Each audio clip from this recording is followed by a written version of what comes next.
आम घरे आज बना होता ओउ राइता। तो ओउ राइताटा केमिति बना हुए एबे आमे एई भिडियो रे देखिबा।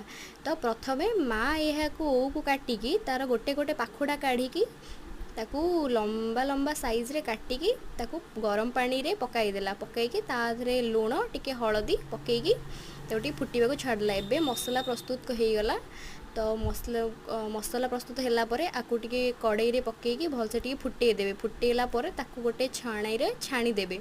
छाणिला परे गोटे कढ़ई बसाई कढ़ई रे टिके तेल से किछि पंच फुटण पकेइबे एवं पंच फुटण टिके फुटला परे से जो छणा को रखिथिबा ओउ को ताकू पकेई देबे। पकेला परे ताकू टिके भाजी की सेथिरे जो मसलाटा बाटी थिले सेटाकू ऐड कर देबे। ऐड करिके टिके भाजी देबे। भाजला परे सेटाकू टिके फुटिबा को छाड़ देबे। तो से फुटिला परे आपणको मिठा खाइबा अनुसार टिके चीनी ऐड करिवे स्वाद अनुसार।